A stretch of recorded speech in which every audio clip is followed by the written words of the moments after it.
말씀 볼게요. 갈라디아서 3장 23절에서 29절 말씀 보겠습니다. 갈라디아서 3장 23절에서 29절 말씀입니다. 제가 말씀 읽겠습니다. 믿음이 오기 전에는 우리는 율법의 감시를 받으면서 장차올 믿음이 나타낼 때까지 갇혀 있었습니다. 그래서 율법은 그리스도께서 오실 때까지 우리에게 개인교사 역할을 하였습니다. 그것은 우리로 하여금 믿음으로 의롭다고 하심을 받게 하시려고 한 것입니다. 그런데 그 믿음이 이미 왔으므로 우리가 이제는 개인교사 아래 있지 않습니다. 여러분은 모두 그 믿음으로 말미암아 그리스도 예수 안에서 하나님의 자녀들입니다. 여러분은 모두 세례를 받아 그리스도와 하나가 되고 그리스도를 옷으로 입은 사람이기 때문입니다. 유대 사람도 그리스도 사람도 없으며 종도 자유인도 없으며 남자와 여자가 없습니다. 여러분 모두가 그리스도 예수 안에서 하나이기 때문입니다. 여러분이 그리스도께 속한 사람이면 여러분은 아브라함의 후손이요 약속을 따라 정해진 상속자들입니다. 아멘. 하나님의 말씀입니다. 제가 선한목자교회에서 사역할 때 1년에 한두 번 정도 같이 사무실에서 근무하는 우리 같이 동역하는 사역자들하고 야유회를 가거든요. 봄에 한 번, 가을에 한 번 이렇게 야유회를 갑니다. 근데 같은 사무실에서 일하는 우리 교회학교 사역자만 해도 20명이 넘어요. 그러니까 이게 적은 인원이 아니죠. 자주 가는 장소 중에 하나가 속초입니다. 그렇죠. 그냥 속초가 좀 가기가 편하잖아요. 근데 이제 속초를 간다 그러면 다들 한 가지 생각이 있는데 가서 회는 한번 먹고 와야 된다. 이런 생각들이 있습니다. 그런데 제가 이제 늘 이제 이런 일을 그 사역자 그룹에서 리더로서 이제 운영을 해보면 회 한 번 먹으면 전체 예산의 절반 정도가 없어집니다. 그러니까 20명이니까요. 한 5, 60만 원 이상 들어요. 그렇게 먹으면. 지금 제가 막 이렇게 음료수 먹는다고 눈치 주고 이렇게 해도 전혀 개의치 않고 잘들 드시죠. 돈이 많이 들어요. 그런데 문제는 돈 들고 돈을 많이 들여도 또 기분 좋게 잘 먹고 오면 좋잖아요. 근데 문제는 어디가 잘하는지를 잘 모른다는 거예요. 그러니까 돈은 비싸게 주고 이렇게 너무 이렇게 안 좋은 데를 가면 속상하지 않습니까? 돈은 돈대로 주고. 한 번은 좀 싸게 먹는다고 회센터 같은 데 있잖아요. 이렇게 자기가 고기를 골라가지고 회를 떠주는데 갔거든요. 근데 다 젊은 사역자들이고 이러니까 누구 하나 고를 줄 아는 사람도 없고 뭐 좋은 거 볼 줄 아는 사람도 없고 그냥 아주머니가 골라주는 대로 네 감사합니다 감사합니다 그러고 나중에 올라가 봤더니 정말 먹을 수 없는 것들만 이렇게 했어요. 그러니까 너무 돈이 아깝고 만족스럽지가 않고 그런 거죠. 바닷가가 좀 그런 경향이 있죠. 그래서 최근에도 이렇게 어디에서 먹었는데 10만 원 줬는데 이렇게밖에 안 나왔다 막 이래서 사진 찍어 올려서 이렇게 논란이 되고 그러지 않습니까?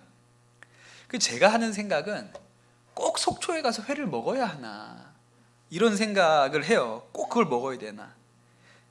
복정동 선한목자교회 앞에 복정일식이라는 식당이 있습니다.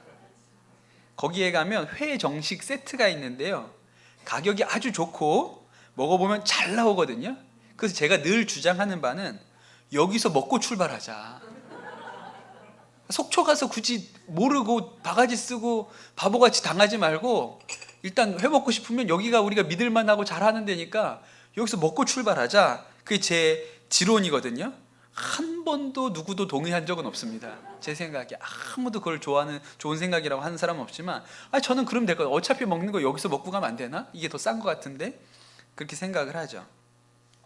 그런데 이게 회가 좀 이상하기는 한데 보통 이제 우리가 물건을 살 때는 현지에서 생산자에게서 사는 게 제일 싸죠. 유통업자가 많이 붙으면 붙을수록 비싸지는 거 아닙니까? 그죠? 중간 상인들이 많으면 많을수록 비싸지잖아요. 그러니까 현지에서 사는 게 제일 쌉니다. 제가 연평도에서 살아봤잖아요. 연평도가 뭐로 유명하죠? 꽃게로 유명해요. 귀하잖아요. 비싸고. 근데 사실은 연평도가 꽃게로 유명한데 섬에서 꽃게를 구경하는 일이 그렇게 쉽지는 않아요. 꽃게가 많이 잡히지 않으면, 그렇게 꽃게의 양이 많지 않으면 바다에서 잡아서 다 처리해서 섬으로 들어오지 않고 바로 인천으로 갑니다. 그러니까 섬에 안 들려요, 꽃게가.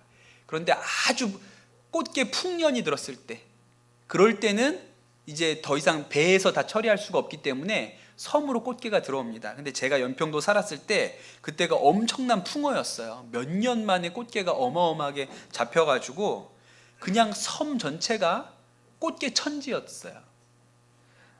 그냥 그 기간에는 꽃게 썩는 냄새가 진동을 해요.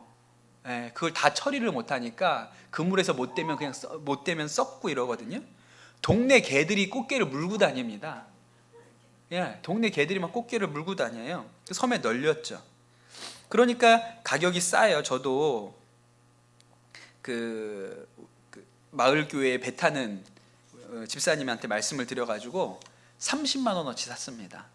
그래가지고 제가 먹으려고 그런 게 아니라 선한목자교회 사역자들 한번 꽃게 식사를 대접하고 싶어서 30만 원어치를 사가지고 이렇게 보내드렸는데, 꽃게가 30만 원이 그렇게 큰 금액은 아니거든요. 근데 교육자들이 다 같이 맛있게 한 끼 식사를 하셨다니까 양이 상당히 했던 거죠. 그렇게 싸게 잘 산 거죠. 그때는 어땠냐면 집집마다 냉장고, 냉동실에는 꽃게가 다 차 있는 거예요. 그렇죠. 귀한 건데 싸게 살 수 있으니까. 그러니까 우리 교회 집사님들이 더 이상 집에 있는 냉장고에 넣을 수가 없어서 꽃게를 교회로 가지고 와요. 교회에 큰 냉장고가 있으니까. 그래서 교회 냉장고도 꽃게가 가득 들어 있습니다. 그러고 늘 저에게 말씀하시죠. 목사님 마음껏 꺼내서 드세요. 목사님 마음껏 꺼내세요. 그러나 저는 알러지가 있어서 꽃게를 먹지 못합니다. 저는 못 먹어요. 그걸 알고 갖다 채워 넣는 것 같아요. 안 먹을 줄 알고. 제일 안전하지 않습니까? 거기다 갖다 놓으면. 그러니까 생산지가 제일 싸죠. 한 가지 더 말씀드리면, 제가 가서 이렇게 보니까 중국산 꽃게와 국산 꽃게는 아무 차이가 없습니다. 똑같은 바다에서 한국 배가 잡으면 국산이고 중국 배가 잡으면 중국산이에요. 그게 뭐가 다른 게 아니고 그냥 똑같은 바다에서 똑같이 그물을 내려서 잡는 거거든요. 다만 중국산은 중국을 들어갔다가 나오니까 선도가 좀 떨어지겠죠. 그러니까 냉동으로 올 거고, 우리나라 꽃게는 잡으면 바로 인천항으로 내보내니까 선도가 좀 좋다 뿐이죠. 하여튼 뭐가 제일 좋냐? 유통 없이 바로 하는 게 제일 싸잖아요. 그래서 요새 보험 뭐 하죠? 보험 다이렉트. 그걸 누가 소개해줘가지고, 그 영업사원이 소개해줘서 하면 보험료가 비싸죠. 그러니까 바로 자기가 홈페이지에 가서 가입하면 싸잖아요. 여러분 요새 왜 그렇게 식당 비싸다고 합니까? 배달앱 써서 그런 거 아니에요? 배달앱을 많이 쓰니까 우리도 비싸고 또 이제 식당에서도 가격을 올릴 수밖에 없고, 그러니까 사실은 직접 가서 사 먹는 게 제일 좋은 것이죠. 다이렉트가 좋은 거예요. 제가 왜 오늘 정전 때문에 시간도 없는데 이렇게 꽃게 얘기하고 엉뚱한 소리만 하고 있냐면, 오늘 이 말씀이 대단히 어렵습니다. 그 갈라디아서 3장 7절 이후로부터 아브라함으로부터 시작된 이 믿음, 그리고 모세로부터 시작된 율법에 대해서 이 믿음이 중요하다는 것을 아주 복잡하게 난해하게 논증을 해요. 굉장히 이 사도 바울이 쓰는 용어나 이야기가 복잡하고 어렵습니다. 그 성경을 공부하는 제가 읽어도 뭔 소리야 도대체, 뭔 얘기를 하고 싶은 거지, 이런 생각이 들 만큼 어려워요. 근데 제가 간단히 좀 설명을 해볼게요. 그 아브라함으로부터 믿음의 역사가 시작되었죠. 아브라함부터 이제 믿음이라는 것을 가지고 우리가 하나님께로 나아가는 일이 시작이 되었습니다. 그의 반면에 율법은 훨씬 뒤에 만들어진 거예요. 요셉 때문에 다 가족들이, 이스라엘이 이집트에 내려오고 나서, 요셉이 죽고 나서 430년 후에 출애굽하면서 모세를 통해서 율법이 생긴 거니까, 원래 역사적으로도 율법이 먼저 있었던 것이 아니고 믿음이 먼저 있었던 거죠. 율법은 훨씬 뒤에 생긴 거예요. 아브라함이 믿음으로 의롭다 하심을 얻었습니다. 그러니 아브라함의 혈통이 아니라 이방인이더라도 아브라함처럼 믿으면 구원을 받아요. 그것이 3장 7절에서 14절까지의 이야기고요. 그 뒤에 그러면 율법이 왜 필요하냐 이 얘기를 설명을 하거든요. 17절에 보면 이렇게 얘기합니다. 내가 말하려는 것은 이것입니다. 하나님께서 이미 맺으신 언약을 430년 뒤에 생긴 율법이 이를 무효로 하여 그 약속을 폐하지 못합니다. 그랬어요. 믿음이 먼저 있었죠. 그리고 430년 후에 율법이 왔어요. 그런데 그 율법이 왔긴 해야지, 율법이 생기긴 했지만 그 율법이 믿음을 대체하지 않는다는 거예요. 그러면 율법은 왜 주어졌을까? 하나님이 왜 율법을 주셨을까? 물어볼 수밖에 없죠. 왜 하나님께서 율법을 주셨냐면 예수님이 오실 때까지 죄인들을 붙들어 두시기 위해서 율법을 주셨다는 거예요. 율법의 기능이 뭐냐면 우리가 도저히 하나님께로 우리의 의지로 나아갈 수 없다는 것을 깨닫게 하기 위해서, 율법을 다 지키는 행위로 결코 하나님 앞에 나아갈 수 없다는 것을 깨닫게 하기 위해서 율법을 우리에게 주셨다는 것이죠. 죄를 깨닫는 기능을 가지고 있다 그랬어요. 그래서 오늘 우리가 읽은 말씀에 보면 23절에 믿음이 오기 전에는 그랬어요. 그 믿음이 오기 전이라는 뜻은 예수님이 오시기 전에는 우리가 율법의 감시를 받았다 이렇게 나옵니다.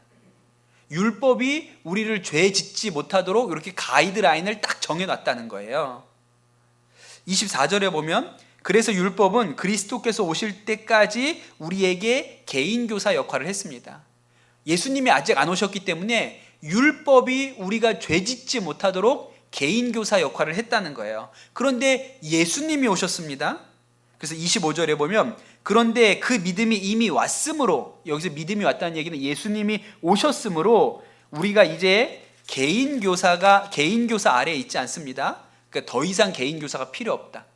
예수님이 오시기 전에는 율법을 통해서 죄 안 짓는 가이드라인, 교사가 필요했지만 예수님이 오시고 나면 그 가정교사가 뭐가 필요했냐? 예수님이 직접 우리한테 얘기하시는데 이렇게 사도 바울이 논증을 하고 있는 거예요. 어렵죠.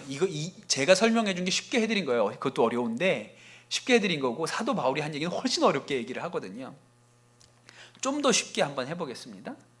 아브라함이나 이삭이나 야곱 이런 사람, 요셉도요, 그들이 살 때는 율법이라는 게 없었습니다. 그렇죠? 창세기에는 율법이 없어요. 율법은 출애굽기 가서 생기는 거니까 창세기에는 율법이라는 게 없습니다. 그렇기 때문에 아브라함이나 이삭이나 야곱은 하나님 앞에 어떻게 나아갔습니까? 그냥 그들의 믿음을 가지고 나아갔어요. 아브라함이 늘 그냥 믿음을 가지고 하나님의 말씀을 듣고 기도하고 순종하고 그랬죠. 그리고 하나님이 주신 것들을 받았고, 그들이 제사장이 아니었죠. 그때 뭐 제사장 이런 개념 자체가 없었을 때니까 제사장이 아니었지만 마음에 원하기만 하면 언제든지 돌단을 쌓고 제사를 드렸어요. 오늘 우리가 새벽에 읽은 말씀에도 이제 야곱이 이제 요셉이 이집트의 총리가 되었다는 소식을 듣고 이집트로 내려갑니다. 그러다가 브엘세바쯤에 가가지고 돌단을 쌓고 하나님께 제사를 드려요. 그 야곱 제사장 아니거든요. 그러나 그때는 제사장 개념이 없기 때문에 누구든지 마음에 먹으면 하나님께 제사를 드리고 싶다? 그럼 제사 드릴 수 있죠. 그랬던 때였던 거예요. 그런데 이 시절이 지나가고 이제 모세가 이스라엘 백성을 이끌고 이집트를 떠나죠. 그리고 시내산 밑에 가가지고 하나님께서 그 이스라엘 백성들에게 율법을 주셨어요. 그래서 율법이 생겼습니다. 그리고부터는 어떻게 됐을까요? 모세는 하나님 앞에 나아가요. 모세는 시내산에 올라가서 하나님을 직접 대면하고 하나님이 써준 십계명 돌판도 받아오고 율법도 받아와요. 그러나 나머지 백성은 어떻게 합니까? 다 산 밑에서 그냥 기다리고 있어요. 그 누구도 하나님을 만나러 산에 올라갈 수 있는 사람이 없지요. 그러니 율법이 주어지기 전에 아브라함이나 이삭이나 야곱은 언제든지 믿음으로 하나님 앞에 각자가 마음에 원하기만 하면 나아갔어요. 그런데 율법이 들어오고부터는 모세만 나아가지 다른 백성은 하나님 앞에 나아갈 수가 없게 된 거예요. 율법에 다양한 규정이 많지만 그 율법 중에 아주 상당 부분, 굉장히 많은 부분을 뭐가 차지하죠? 제사법이 차지하고 있어요. 레위기 전체가 제사잖아요. 그때부터 제사장이라는 구별된 사람들이 생깁니다. 아론의 자손들, 그리고 성막을 관리하는 그 레위 지파 사람들이 이제 제사를 도맡아 하게 된 거예요. 그러니 그때부터는 내가 제사를 좀 드렸으면 좋겠는데 한다고 돌단을 섰고 마음대로 짐승을 잡아서 제사를 지낼 수가 없어요. 그때부터 제사 지내려면 어떻게 해야 되죠? 제사장한테 찾아가야 되는 거예요. 하나님께서 성막 안에 있는, 앞에서 번제단이 있고 번제단이 뜰 안에 있고 그 뜰 뒤에 이제 성막이 있는데 그 성막 안에 있는 지성소에 하나님이 임하신다 그랬어요. 거기에 언약궤가 있고 그 지성소로 하나님이 임하시거든요. 근데 그 지성소는 누가 들어갈 수 있어요? 오직 대제사장만 들어갈 수 있어요. 그러니 아브라함, 이삭, 야곱 이 믿음의 시대에는 누구나 믿음만 가지고 있으면 하나님께 나아갈 수 있었어요. 그런데 율법이 들어오고 나니까 마음 먹는다고 하나님 함께 나아갈 수 있는 게 아닌 거예요. 제사장을 통해서, 제사를 통해서, 모세를 통해서 하나님께 갈 수 있게 된 것이죠. 그래서 사도 바울이 이 율법을 개인교사라는 말을 붙인 거예요. 예수님이 안 계셨기 때문에 그때까지는 중간에 중재자, 개인교사, 율법이 개인교사 역할을 해서 하나님과 우리 사이에 연결고리를 율법이 시켜줬다는 것이죠. 그래서 지금은 개인교사라고 나오는데 옛날 성경에는 뭐라고 나와요? 몽학선생이라고 나왔어요. 네, 그렇게 나왔죠. 그런데 그래서 율법이 그런 기능을 했는데 예수님이 오시고 나면 어떻게 되냐는 거예요. 필요가 없죠. 예수님이 오시면 예수님이 직접 우리의 삶을 인도하시고 죄를 깨닫게 하시고 말씀하세요. 그러니까 예수님이 오시고 나면 더 이상 가정교사 역할을 했던 이 율법은 필요가 없다는 것입니다. 그래서 예수님께서 십자가에 죽으셨을 때 성전의 휘장이 찢어졌다는 말이 성경에 나오죠. 오직 대제사장만 들어갈 수 있었던 그 성전의 지성소를 가리고 있던 휘장이 예수님이 돌아가실 때 찢어졌어요. 그래서 누구나 하나님의 임재 앞으로, 예수님만 믿으면 누구나 하나님의 임재 앞으로 나아갈 수 있게 된 것이죠. 여러분, 이 말씀이 우리랑 별로 상관없는 것 같지만 우리에게도 굉장히 중요한 메시지를 줍니다. 종교개혁을 했던 마틴 루터가 이 갈라디아서를 너무 좋아했다 그러잖아요. 갈라디아서를 너무 아주 팬이었습니다. 저는 아무리 읽어봐도 이게 왜 좋은지 잘 모르겠는데 하여튼 사람에 따라서 이게 좋은가 봐요. 근데 루터가 왜 그렇게 좋았냐면 중세 로마 교회에는 성직자가 대단히 중요했습니다. 지금도 그래요. 카톨릭은요. 카톨릭은 교회가 세워지려면 성직자가 있어야 교회입니다. 성직자가 없으면 교회가 아니에요. 우리는 예수 믿는 사람 하나 둘이 모이면 교회라고 해요. 그렇죠? 꼭 목사가 없어도 예수 믿는 사람들이 같이 모여서 우리가 하면 우리가 개인도 성전인데 할 수 있죠. 그런데 카톨릭은 그렇지 않아요. 성례를 집전할 수 있는 사제가 있어야 교회입니다. 그래서 제가 군대 가가지고 신부님들을 만나보니까요, 신부님들의 위상은 목사와는 다릅니다. 신부님은 급이 다른 인간이에요. 목사는 이제 똑같은 급에 있는 사람이고요, 신부는 아무리 어려도 father예요. 아버지예요. 달라요. 사제가 성례를 하고 사제가 성찬을 해야 예배가 되는 것이죠. 그러니까 사실은 오늘 말씀에 나오는 가정교사, 율법이 하던 역할, 제사장이 하던 역할을 카톨릭에서는 사제가 한 거예요. 근데 루터가 이렇게 말씀을 보니까 저 사람들만 성직자, 저 사람들만 제사장이 아니고 하나님, 예수님을 마음에 모신 모든 사람이 제사장이지. 예수님이 벌써 우리 마음 가운데 임했으면 우리가 다 제사장이지. 그렇게 생각이 든 거예요. 지금도 성당 가면 독특하죠. 우리랑은 좀 달라요. 성당에서는 우리는 안 하는데 성당에서만 하는 게 뭐가 있어요? 고해성사라는 게 있어요. 여러분 죄 지으면 어떻게 하시죠? 기도하죠. 회개하잖아요. 어떻게? 하나님 앞에 나와서 뭐 꼭 교회 안 나와도 되죠. 있는 자리에서 그냥 하나님 부르고 하나님 내가 이렇게 잘못했습니다. 용서해 주세요. 라고 회개하면 우린 용서 받았다고 믿지요. 근데 가톨릭은 회개를 어떻게 해요? 고해성사. 신부님 앞에 가서 죄를 고백해요. 그리고 신부님이 그 죄에 대하여 사죄 선언을 해주셔요. 그러니까 죄 용서에 대한 것이 하나님 앞에 직접 가지 않고요, 사죄를 통해서 간다니까요. 마틴 루터가 아주 죄에 민감하고 예민한 사람이었습니다. 약간 병적이었어요. 자신의 죄에 대해서 병적으로 예민한 사람이었거든요. 그래서 이 마틴 루터가 수도회에 입회를 해가지고 이제 수도원에 들어가서 수도사가 됐습니다. 그런데 시도 때도 없이 고해성사를 하는 거예요. 그것도 고해성사를 하면 그냥 오늘 지었던 죄, 이번 주에 지었던 죄 이렇게 하는 게 아니고 자기가 살아오면서 지었던 모든 죄를 그 고해성사를 받는 신부님한테 말하는 거예요. 그래서 고해성사를 받는 그 신부님이 앉아 있는데 루터가 들어오잖아요. 그럼 신부님이 큰일 났다, 어떡하냐. 왜냐하면 한 번 시작하면 4시간을 하니까. 죄 고백을 자기가 태어날 때부터 있었던 하나하나 꺼집어가면서 계속 하는 거예요. 최고는 한 번 했는데 6시간을 했다는 거예요. 그러니까 이 신부님이 4시간까지는 참았어요. 듣고 있어요. 얘는 들어오면 4시간 하니까. 근데 4시간이 지나도 안 끝나고 5시간이 지나도 안 끝나니까 6시간을 하니까 나중에 못 참고 루터한테 욕설을 퍼붓고 나갔대요. 그만 좀 하라고, 제발 좀. 못 들어먹겠으니까 그만 좀 하라고. 그리고 밖으로 뛰쳐나갔다고. 그래서 그 후부터는 그 수도원의 사제들이 루터가 들어오면 피했다 그래요. 근데 여러분, 나중에 루터가 성경을 보다가 깨달은 게 뭐예요? 신부한테 안 해도 되더라 이거예요.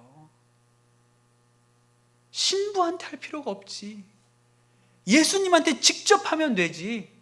그 중간에 신부가 서서, 사제가 서서 대신 해줄 필요가 없다는 거예요. 율법 선생이 될 필요가 없는 것이죠. 그래서 루터가 뭐라고 얘기했냐면, 그리스도인은 모두가 제사장이다. 우리 마음의 성전이고 우리 마음에 예수님을 모시고 있으면 우리가 다 제사장이지. 그래서 만인 제사장설이라고 하는 것을 이야기하기 시작합니다. 그 신부님들하고 얘기를 해보면, 이제 우리가 신부님하고 우리가 뭐가 다른지 이렇게 얘기를 하잖아요. 근데 얘기해보면 신앙 고백은 거의 같아요. 우리가 하는 거 예수님 구원자로 인정하고 우리가 죄인이라는 거 다 같습니다. 그런데 우리가 흔히 성당에 대해서 하는 얘기 중에 이런 얘기 하잖아요. 성당은 마리아를 믿어. 성당은 마리아 교야. 거기 마리아를 믿어. 그렇게 얘기하잖아요. 신부님한테 물어보죠. 신부님, 성당에서 마리아를 믿습니까? 라고 이렇게 물어보면 신부님들이 정색을 합니다. 화를 내요. 그러면서 이렇게 얘기하죠. 믿는 게 아니고 예수님의 어머니로서, 신앙의 모범으로서 마리아를 공경하는 거지 믿는 게 아니에요. 이렇게 얘기합니다. 그런데 독특한 것은, 그렇다고 쳐요. 근데 그 독특한 것은 뭐냐면 기도를 마리아한테 해요. 성모한테 기도를 해요. 그러니까 우리가 물어보죠. 그럼 왜 기도는 믿는 게 아니고 공경하는 건데 왜 기도를 마리아한테 합니까? 마리아가 예수님의 어머니시니까 아들한테 잘 전달을 해주겠지. 아드님, 말씀을 좀 들으세요. 이렇게 해주겠지. 그러니까 어머니를 통해서 하는 거야. 그 성경 말씀 몰라요? 뭐죠? 우리 그 가나의 혼인 잔치 때 잔치에 포도주가 떨어졌잖아요. 그랬더니 마리아가 예수님에게 포도주가 떨어졌습니다. 그렇게 얘기를 하죠. 그랬더니 예수님이 아직 내가 때가 되지 않았습니다. 그게 나랑 무슨 상관이 있습니까? 그랬더니 마리아가 하인들을 불러서 이분이 시키는 대로 하시오. 그랬더니 예수님이 포도주를 바꾸셨잖아요. 커봐야 얼마나 어머니 말씀을 잘 들어요, 예수님이. 그러니까 우리가 어머니한테 부탁을 해놓으면 기도를 더 잘 들어주시죠. 이렇게 설명을 해주거든요. 이렇게 설명을 해줘요. 근데 이제 제가 생각할 땐 이런 거예요. 직접 얘기하면 되는데 왜 거길 거쳐서 얘기를 해요? 우리는 예수님한테 직접 하잖아요. 그냥 예수님 부르면 되는데 얘기 좀 잘해주세요. 저기요. 아니, 직접 가서 말씀드리면 되는데 여기다 대고 예수님한테 잘 얘기해달라고 그렇게 할 필요가 없는 것이죠. 그럼 여러분, 우리가 예수님 앞으로 직접 나아간다. 누구를 거치지 않고, 율법을 거치지 않고, 대제사장을 거치지 않고, 사제를 거치지 않고 직접 나아갈 수 있다는 것이 대단히 놀라운 권세인 거예요.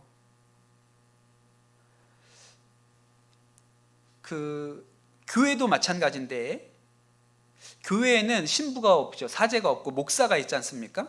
그런데 여러분 꼭 아셔야 되는 것은 여러분이 목사를 통해서 하나님 앞에 나가는 게 아니라는 거예요. 우리가 고해성사를 하거나 마리아에게 기도하지 않습니다. 그런 거 교회는 안 하니까요. 그런데 우리 개신교인들이 가지고 있는 경향 중에 하나님 앞에, 예수님 앞에 직접 나아가지 않는 경향이 있어요. 뭐냐 하면 너무 설교에 의존적이라는 거예요. 하나님의 말씀을 듣는 일에 대해서 설교에 너무 의존적이에요. 목사님 설교를 듣는 것만큼 스스로 성경을 읽고 묵상하고 성경으로부터 하나님이 나에게 하시는 말씀을 직접 듣는 힘이 우리에게 있어야 돼요. 직접 나아갈 수 있어야죠. 그런데 우리 기독교인들의 문제는 설교만 듣고 말씀은 잘 읽지 않는다는 거예요. 그렇다고 성당 다니는 분이 더 말씀을 잘 읽는 것은 아닙니다. 우리가 훨씬 많이 읽죠. 목사님을 통해서 온 말씀도 있어요. 하나님이 목사님을 통해서 주시는 말씀도 있죠. 그러나 그것 가지고 충분한 게 아니에요. 진짜는 우리가 직접 하나님의 말씀을 보고 그 말씀으로부터 주의 음성을 들을 수 있어야죠. 만약에 성도들 안에, 우리 평신도들 안에 하나님의 말씀을 목사를 통해서가 아니라 직접 듣는 이 힘이 없으면 무슨 일이 벌어질까요? 목사들이 장난쳐요. 성도들이 성경을 모르니까요. 그냥 내가 가르쳐주는 대로 믿어. 내가 가르쳐주는 대로 믿어. 그게 중세의 카톨릭에 있었던 거예요. 성도들이 성경을 모르니까 목사들이 잘못 가르치고 이상하게 가르쳐도 목사님 말씀이 맞겠지 뭐 그렇게 따라갔더라니까요. 그래서 이제 한 20, 30년 전부터 교회에서 큐티라는 것을 교인들에게 하라 그렇게 가르치죠. 지난주에도 말씀드렸지만 옛날에는 그냥 성경을 읽어도요 내용을 몰랐어요. 그냥 읽었습니다. 돌아가신 저희 할머니 늘 집에 가면 아랫목에 앉으셔서 큰 성경책 펼쳐놓고 그 성경책 넘기면서 읽는 거를 제가 어려서부터 지켜봤죠. 그런데 읽는 모습은 흡사, 염불하는 것과 비슷했습니다. 그 운율처럼 옛날에 어르신들이 그렇게 읽으셨던 거 보신 적 있으세요? 예, 운율처럼 여여여여 이렇게 성경을 그렇게 읽으셨어요. 그래도 늘상 그렇게 말씀을 읽으셨죠? 그런데 문제는 뜻은 모르셨다는 거예요. 그냥 읽는 거예요. 그리고 속회 가면 오늘 몇 장 읽었습니다. 이번 주에 몇 장 읽었습니다. 이렇게 이야기를 하셨어요. 그런데 이제는 그렇게 읽으면 안 된다. 우리가 하나님의 말씀을 이해하고 그 말씀으로부터 성령께서 우리에게 주시는 메시지를 우리가 들어야지. 그래서 큐티라는 걸 하라고 하지 않습니까? 내가 말씀을 직접 읽고, 그러니까 새벽에 제가 큐티 본문을 가지고 말씀을 전하지만 그것만 들으시면 안 되는 거예요. 너무 목사 의존적이라니까요. 물론 그것도 안 듣는 분이 태반이라서 그거라도 들으라 이렇게 얘기를 하고 싶지만, 진짜는 본인이 내가 읽고 묵상해서 내가 받은 말씀이 있고, 아 목사님은 이렇게 받으셨구나, 두 개가 잘 맞아야죠. 네, 도움을 얻고 이렇게 하는 것이 좋은 것이죠. 그러니 사실은 우리 기독교, 개신교는요 평신도도 설교자가 됩니다. 평신도도 설교할 수 있어요. 여러분이 생명의 삶 가지고 큐티를 잘 하셔가지고 혹시 제가 가끔 못 나오는 날이 있습니다. 늦게 오는 날이 있어요. 그러면 여러분 중에 딱 손을 들고 목사님 늦으시는 것 같으면 오늘은 제가 말씀을 나눠도 될까요? 하고 오셔도 되는 거예요. 목사님 늦으시니까. 오늘 목사님 늦으시는 걸 보니 오늘은 하나님께서 저에게 나누라고 하시는 것 같습니다. 그러고 강단 위에 올라오셔서 말씀을 나누셔도 전혀 문제가 되지 않아요. 문제는 내가 내려가라 그랬는데도 자꾸 올라오면 문제가 되지만, 제가 없어가지고 누가 나누겠다고 올라오시면 전혀 문제가 되지 않아요. 그래서 예를 들어서 그 침례교회를 우리가 회중교회라고 하거든요.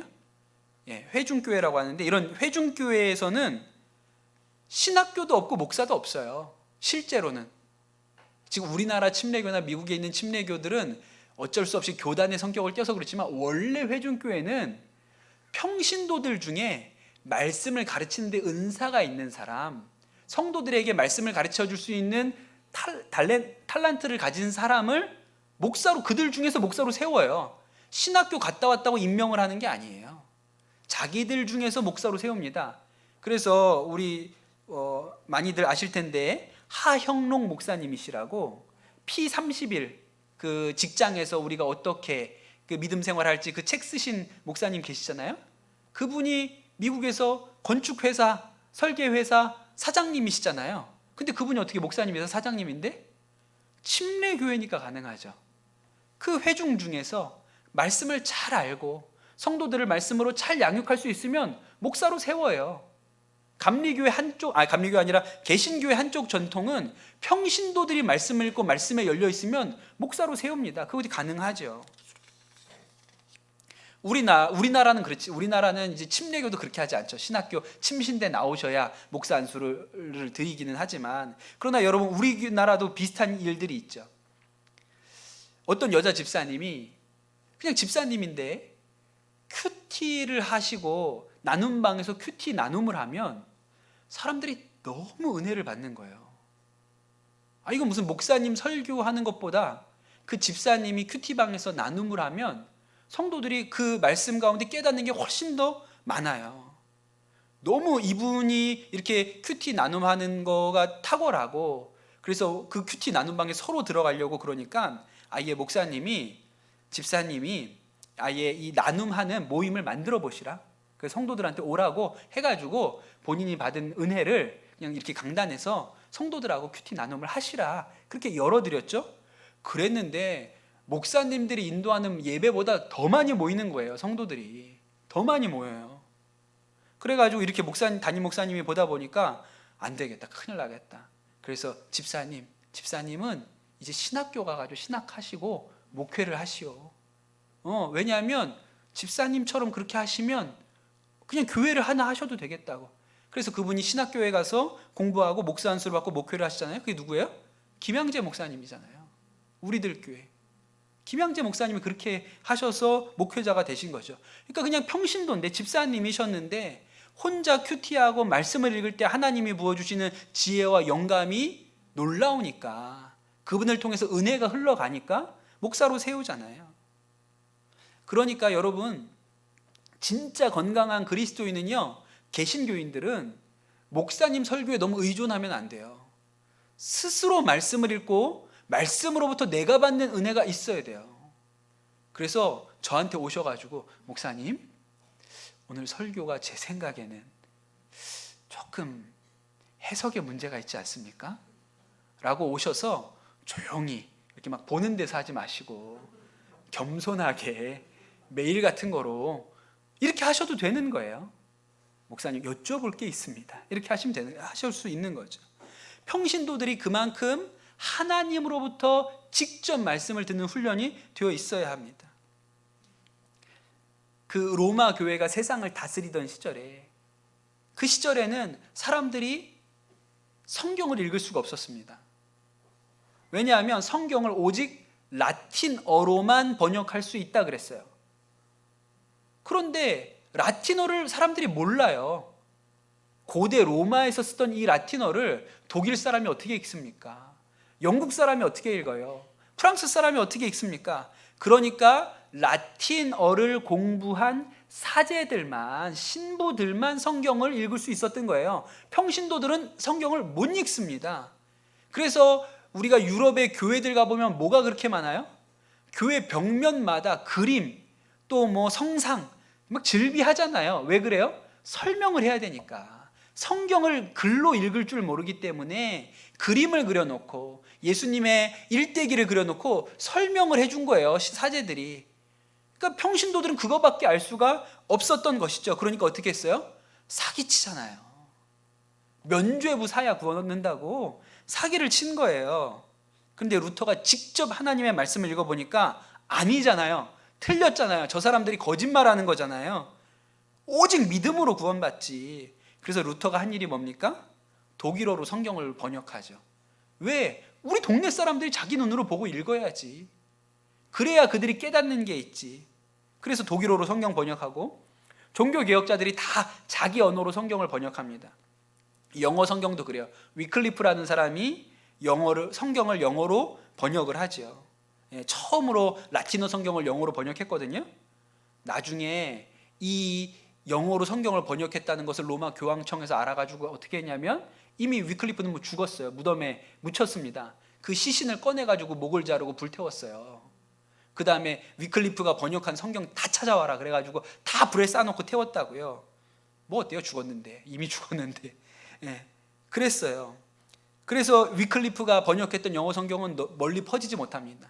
그리고 그 다음에 윌리엄 틴들리라는 사람이 또 영어로 성경을 번역했죠. 이 사람은 살아있을 때 붙들렸어요. 잡혔어요. 화형당해서 죽었습니다. 종교 재판 받고 화형당해서 죽었어요. 영어로 성경 번역했다고.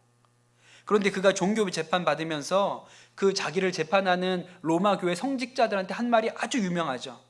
하나님께서 저의 생명을 연장시켜 주신다면 저 쟁기를 가지고 밭을 가는 저 소년이 당신들보다 성경을 훨씬 많이 알게 될 날이 곧 올 것입니다. 그랬어요.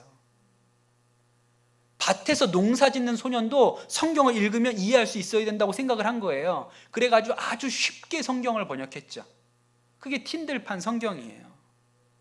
그렇게 틴들이 목숨을 걸고 평신도들한테 성경을 직접 읽히려고 신부들이 해주는 얘기만 듣지 말고 직접 너희의 눈으로 보고 하나님의 말씀이 뭔지를 깨달아야 한다고 정말 목숨을 걸고 자기는 화형당해 죽으면서 성경을 영어로 번역해 주었거든요. 그런데 틴들이 모르는 게 있어요. 쉽게 번역해줘도 안 읽을 거라는 건 몰랐어. 쉽게 번역해줘도 안 읽어요. 그게 우리의 문제인 거죠. 그래서 제가 불불 TV를 하는 거죠. 제발 성경 좀 읽으라고. 네.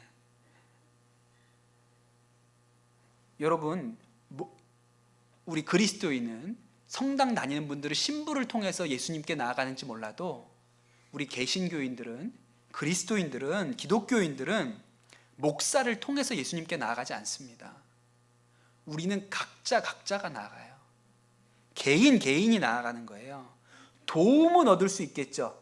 전문적인 훈련을 받은 목사들에게 도움을 받을 수는 있어요. 그러나 각자 나아가는 거예요. 아까 성당은 신부가 살아있어야 교회가 있다 그랬죠. 교회는 우리 개신교회는요, 성경만 있으면 교회가 있어요. 성경만 한 권만 살아있으면 교회가 있는 거예요. 여러분, 믿음은 각자입니다. 각자 하나님 앞에 나아가야 해요. 그래서 우리는요, 묻어가는 게 없어요. 율법으로 채워진 종교는 태생이 중요합니다. 부모님이 유대인이면 내가 유대인인 거예요. 혈통으로 유대인입니다.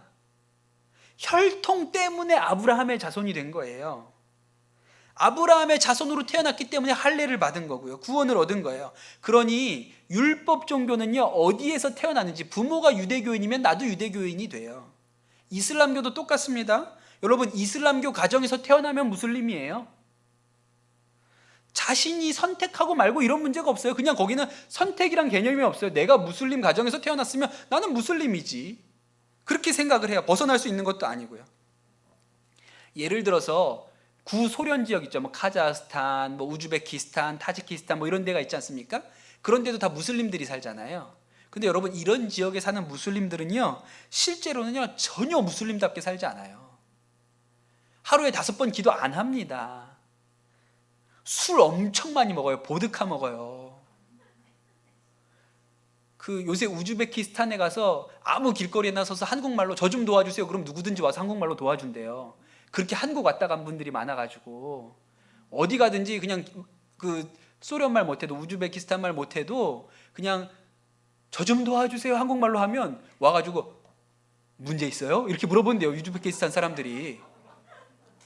어디서 왔어요? 부산에서 왔어요? 이렇게 물어본대요. 그렇게 한국 갔다 온 사람들 많다고.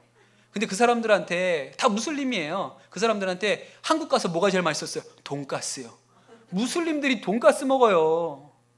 그런데 그 사람들 종교 뭐냐고 물어보면 뭐라고 말해요? 난 무슬림이라고 말해요. 왜 그렇죠? 무슬림 가정에서 태어났으니까. 그런데 기독교는 아주 피곤해요. 네 부모가 예수 믿는다고 네가 믿는 거 아니라고 그래요. 아, 골치 아파 죽겠어. 그냥 우리도 유대교나 이슬람교처럼 부모님이 유대교인이고 부모님이 무슬림이면 나도 유대교인이고 나도 무슬림이지. 그러면 좋은데 우리는 교회에서 뭐라고 가르쳐요? 야, 네가 엄마 뱃속에서도 믿었다고 진짜 믿는 게 아니다. 우린 이래요. 그러니까 애들이 늘 혼란스러운 거예요. 그럼 난 믿는 거야, 안 믿는 거야? 아니 그냥 엄마가 기독교인이면 너도 기독교인이야 이러면 편하잖아요. 뭐 의심할 여지가 없잖아. 엄마가 교회를 다녀, 아빠도 교회를 다녀. 그럼 나도 그리스도인이네. 이러면 너무 편한 거예요. 근데 우리는 뭐라고 가르쳐요? 너 예수님 인격적으로 만났어? 인격적으로 만나는 게 뭔지 모르겠는데 자꾸 물어봐요. 그리고 너가 인격적으로 만난 게 아니면 진짜로 믿는 게 아니라고 그러잖아요. 우리는 어느 집에서 태어났는지 중요하지 않고요. 내가 내 의지로 예수님을 받아들였냐 이게 중요하죠. 각자 나아가는 거예요. 기독교 신앙은 묻어가는 게 없어요. 우리 식구가 다 교회 다니니까 저도 그리스도인이죠. 이런 게 없어요. 내가 예수님을 영접하면 내가 그리스도인이고 내가 예수님을 영접하지 않았으면 부모가 뭐 그 위에 조상의 할아버지, 증조 할아버지까지 예수 믿어도 그리스도인 아닌 거잖아요.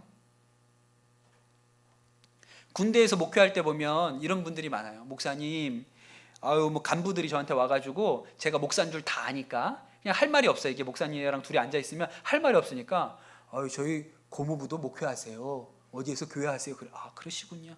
네. 그리고 저희 삼촌도 저기 이종 사촌이신데 저기 어디에서 목회? 그러시군요. 그래요. 근데 뭔 상관이 있어요? 그게 당신하고 뭔 상관이 있냐고요. 당신 가족 중에 목사가 있으면 이종 사촌에 누가 목사면 천국 갑니까? 우리는 내가 믿어서 각자 자기의 믿음대로 가는 거잖아요.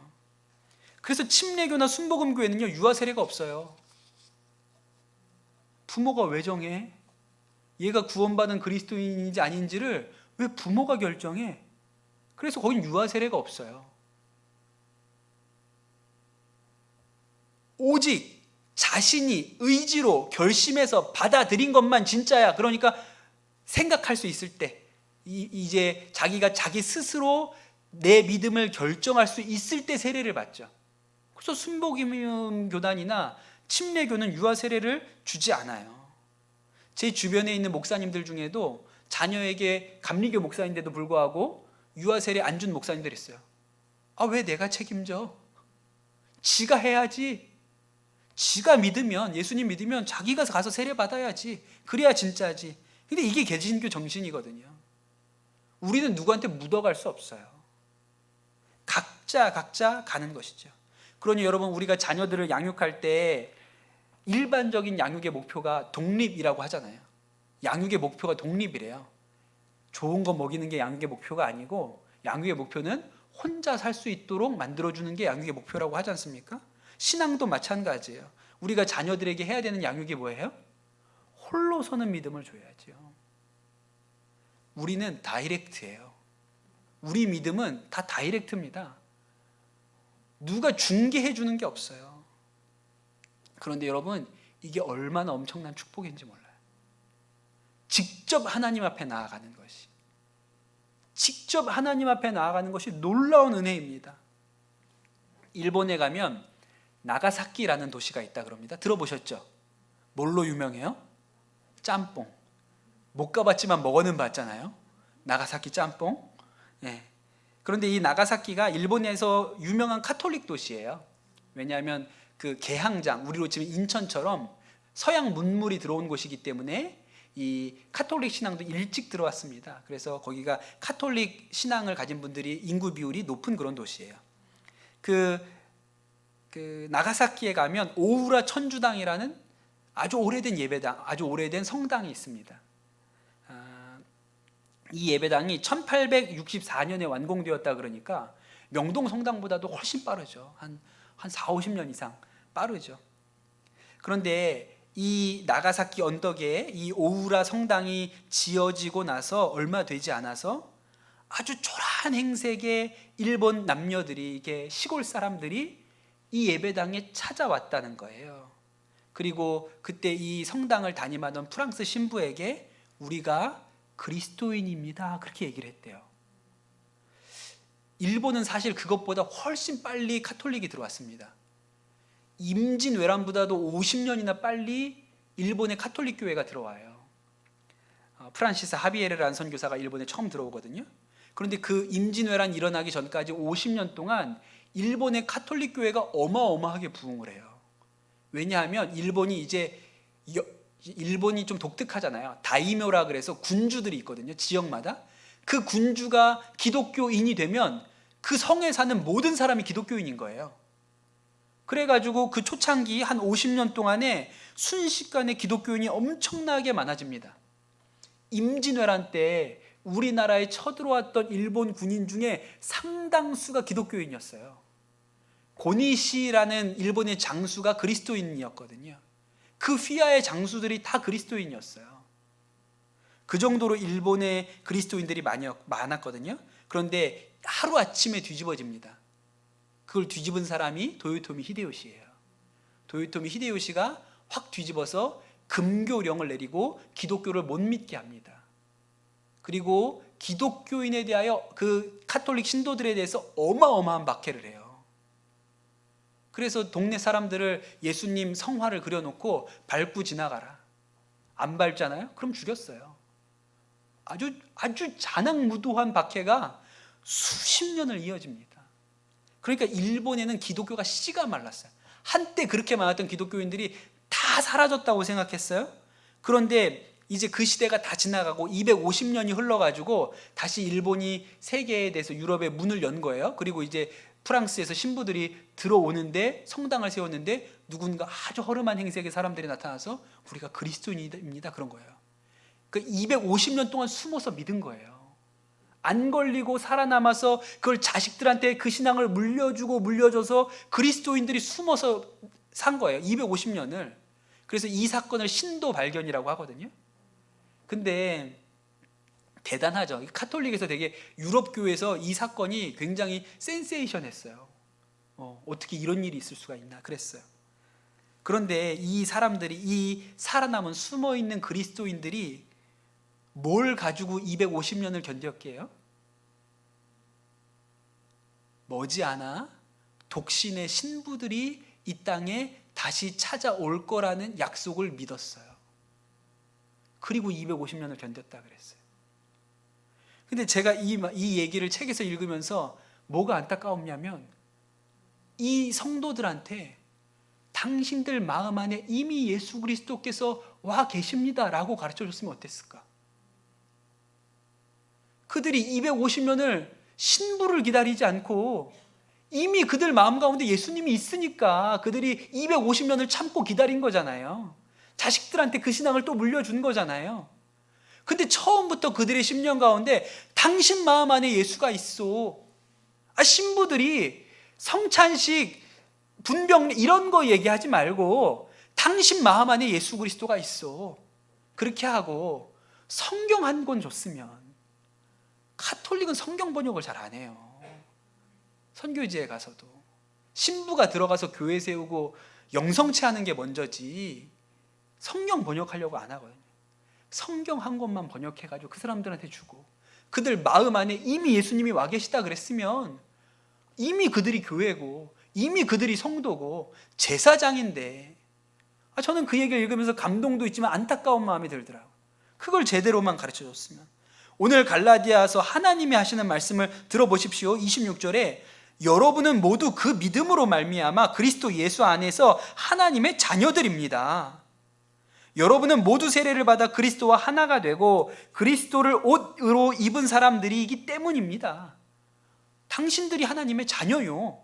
그리스도로 옷 입은 사람들이 아닙니까? 그렇게 얘기하죠. 이미 우리 안에 그 예수 그리스도께서 와 계시고 예수 그리스도와 우리가 하나이잖아요. 제가 군목 시절에 그 해군 부대에 있을 때입니다. 그 해군 부대에 있으니까 배 타는 수병들이 있거든요. 이제 배를 타고 작전을 나가는 수병들이 있는데 해군 함정이 작전을 나가면 바다에 나가면 15일 정도 바다에 떠 있습니다. 15일 동안은 육지로 돌아오지 않아요. 그러니까 보통 한 주일 2번 정도는 바다에 이렇게 있는 거예요. 그래서 큰 배들은 대체로 배 안에 신우회가 조직이 돼 있습니다. 그래서 주일이 되면 교회를 갈 수는 없으니까 바다에 떠 있으니까 예수 믿는 사람들끼리 모여가지고 같이 거기서 배에서 예배를 드려요. 요새는 자료가 많아서 USB에다 설교를 이렇게 꽂아서 넣어주면 거기에서 이제 그걸 보면서 같이 예배를 드리게 되거든요. 그런데 저희 교회에 이제 배를 타는 한 수병이 주일날 예배를 드리려고 왔어요. 예배 끝나고 나서 목사님 드릴 말씀이 있습니다. 그러고 저한테 이야기를 하는데 목사님 제가 배를 타는데 주일에 예배를 좀 드리고 싶은데 저희 배에는 예수 믿는 사람이 한 명도 없습니다. 그래가지고 예배를 드릴 수 없어서 너무 안타깝습니다. 목사님 저를 위해서 기도를 좀 해주십시오. 그러니까 그렇게 신우회가 조직이 안 된 배에서는 예배를 못 드리는 거죠. 그래서 제가 그 친구가 너무 귀해가지고 기도를 해줬죠. 그러면서 제가 얘기했어요. 주일 되면 화장실 있지? 너 혼자 화장실에 가서 하나님 앞에 기도드리고 말씀 봐. 그러면 예배야. 거기가 화장실이 아니고 거기가 성전이야. 너 거기서도 하나님의 임재가 있고 예배드릴 수 있어. 제가 그렇게 이야기를 해줬죠. 이게 우리 믿음이에요.